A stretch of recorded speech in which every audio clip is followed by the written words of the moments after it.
Good morning everyone. Welcome back to the channel Online Study of Max Divine. I hope you're all doing fantastic. Today we are going to continue the chapter 3 questions. 3 questions नाम का हमने chapter start किया था last week और हमारी story आप जानते ही हैं कि वहाँ हमने देखा एक राजा होते हैं जिनके मन में सवाल आते हैं, 3 क्वेश्चंस आते हैं और वो सोचते हैं कि ये आंसर कौन कर पाएगा, अगर ऐसा हो जाए तो सारा सब काम आसान हो जाएगा। तो इसलिए वो इस चीज़ का ढिंडोरा पिटवाते हैं पूरे राज्य में कि इन 3 क्वेश्चंस का जो भी आंसर दे पाएगा उसे मुँह मांगा इनाम दिया जाएगा। Now so let's begin with our story. All the answers being different, सारे आंसर सभी ने अलग अलग दिए थे। The king agreed with none of them and gave the reward to none. तो राजा जो थे किसी के साथ भी अग्री नहीं हुए और उन्होंने किसी को भी रिवॉर्ड नहीं दिया, but still wishing to find the right answers to his questions. लेकिन अब भी वो यही विश कर रहे थे कि उन्हें अपने क्वेश्चंस के सही जवाब मिल जाएं। He decided to consult a hermit. Hermit मैंने आपको बताया हुआ है क्या होते हैं, पंडित या फिर हम किसी रिलीजियस इंसान को बोलते हैं। तो हर्मिट से उन्होंने कंसल्ट करने की सोची, उन्होंने डिसाइड किया। Widely renowned for his wisdom, तो अपनी बुद्धिमत्ता के लिए जो ऐसा हर्मिट जो बहुत ज़्यादा फेमस हो उससे कंसल्ट करने के लिए उन्होंने डिसाइड कर लिया। The hermit lived in a wood which he never quitted. तो जो वो संत थे वो ऐसे पेड़ के पास रहा करते थे जिससे उन्होंने कभी नहीं छोड़ा। क्विटेड होता है छोड़ देना। And he received none but common folk. Folk होते हैं मतलब जो आसपास के जो लोकल लोग हैं उनको, तो सिर्फ वो लोकल लोगों को ही रिसीव किया करते थे, उनसे ही मिला करते थे और किसी से नहीं मिलते थे।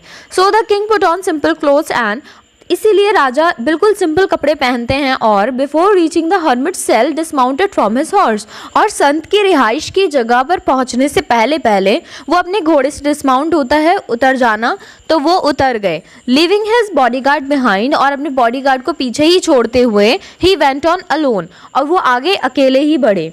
When the king approached, the hermit was digging the ground in front of his hut. जब राजा वहाँ पहुँचे तो संत अपने झोपड़ी के सामने की जमीन को खोद रहे थे। Seeing the king, और राजा को देखकर ही greeted him, उन्होंने राजा का स्वागत किया। And went on digging, और वो खुदाई में लगे रहे। The hermit was frail and weak. Frail होता है दुबला पतला, तो संत जो थे वो बहुत दुबले पतले और कमज़ोर थे। And each time he stuck his spade into the ground, और जितनी भी बार वो अपनी स्पेड को ग्राउंड में दबाते थे या फिर वो खोदने के लिए बार बार वहाँ डालते थे। एंड टर्न्ड अ लिटिल अर्थ, और जैसी वो ज़रा सी भी ज़मीन निकालते थे बाहर, ही ब्रीथ हैवीली, तो उनका सांस फूल जाता था, वो बहुत बुरी तरह से हाँफने लगते थे।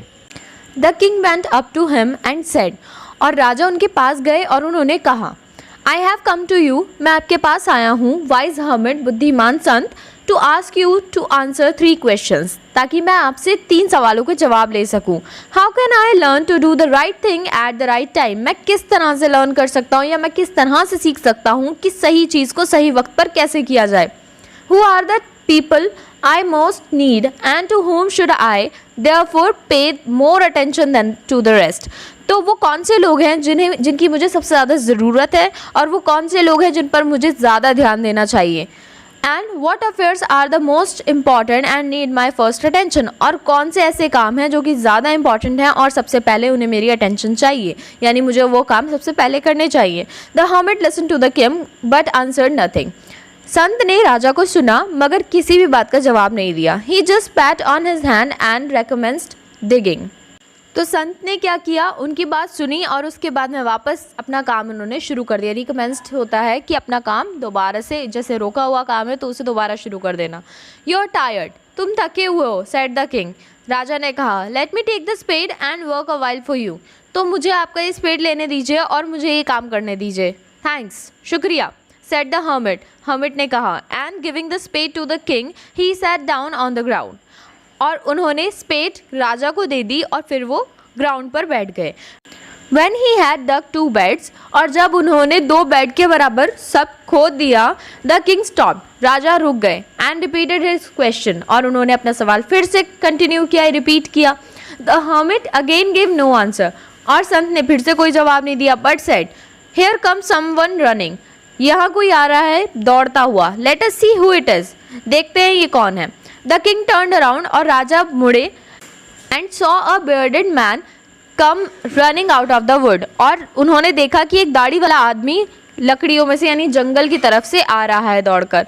The man held his hands pressed against his stomach, और उस आदमी ने अपने हाथों से अपने पेट को दबा रखा था। And blood was flowing from under them, और उसके पेट से खून निकल रहा था। When he reached the king, he fell fainted on the ground, और जैसे ही वो राजा के पास पहुंचा तो वो बेहोश हो गया, बेहोश होकर जमीन पर गिर गया। Moaning feebly, और वो दर्द से बहुत करा रहा था। The king and the hermit unfastened the man's clothing, और राजा और संत ने फौरन उसके कपड़े उतारने शुरू कर दिए। There was a large wound in his stomach, और उसके पेट पर एक बहुत बड़ा घाव था। The king washed it as best as he could, और राजा ने उसके जख्म को धोया जितना अच्छे से वो कर सकता था। And bandaged it with his handkerchief and with a towel the hermit had, तो उन्होंने इसकी पट्टी की किससे?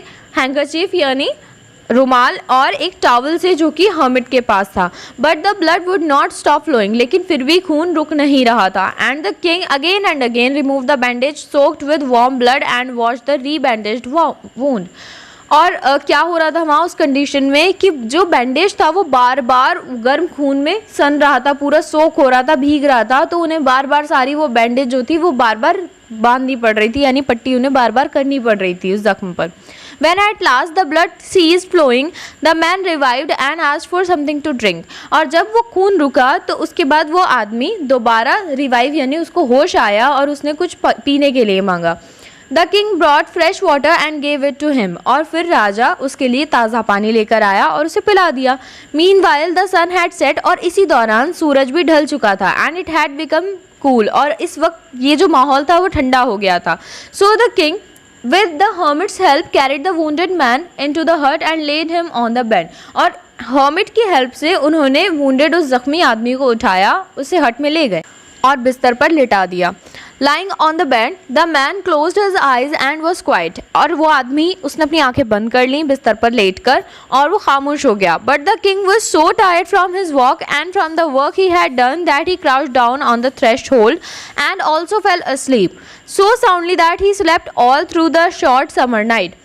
तो उसने क्या किया, वहाँ जो राजा था उसकी हालत इतनी ख़राब हो गई थी पूरा दिन भर की वॉक से और सारे काम से कि उसे अब पता ही नहीं चल रहा था। वो अपनी पूरी ताकत ऐसा लग रहा था खो चुका था, और वो जैसे ही लेटा तो वो पूरी रात समर नाइट में वो जो छोटी आपने देखा है ना छोटी होती है रात, तो समर नाइट में पूरी रात वो सोता ही रहा। When he awoke in the morning, it was long before he could remember where he was. और सुबह में उठते ही जैसे वो उठा तो उसे ये याद ही नहीं आ रहा था कि वो है कहाँ, और who was the strange bearded man lying on the bed gazing intently at him with shining eyes, और वो देख रहा था उस अजीब से दाढ़ी वाले आदमी को जो कि बेड पर लेटा था और उसे बहुत ध्यान से घूर रहा था कि वो है कौन, मतलब वो अपनी शाइनिंग ब्राइट आइज से उसे घूर रहा था। Forgive me, said the bearded man in a weak voice. मुझे माफ़ कीजिएगा, उस दाढ़ी वाले आदमी ने एक बहुत ही हल्की आवाज़ में कहा। When he saw that king was awake and was looking at him, जब वो उसने देखा कि राजा उठ चुके हैं और वो उसी की तरफ देख रहे हैं तब। I don't know you and have nothing to forgive you for. मैं तो तुम्हें जानता भी नहीं हूँ और मुझे नहीं पता कि मुझे तुम्हें किस लिए माफ़ करना है, said the king. राजा ने कहा। You don't know me but I know you. आप मुझे नहीं जानते मगर मैं आपको जानता हूँ। I am that enemy of yours who swore to revenge himself on you because you executed his brother and seized his property. तो आप नहीं जानते हो, मैं जानता हूँ आपको। आप मेरे वो दुश्मन हो जिसने मेरे भाई को मार डाला और उसकी सारी प्रॉपर्टी ले ली। I knew you had gone alone to see the hermit, और मैं जानता था कि आप इस संत से अकेले मिलने आए हैं। And I resolved to kill you on your back way, और मैंने ये फैसला किया था कि मैं आपको जब आप वापस जा रहे होंगे तो मैं मार डालूंगा। बट द डे पास, लेकिन वो वक्त गुजर गया। And you did not return, लेकिन आप नहीं आए। So I came out from my ambush to find you, तो इसलिए मैं अपनी छुपी हुई जहाँ मैं छुपा हुआ था वहाँ से आया।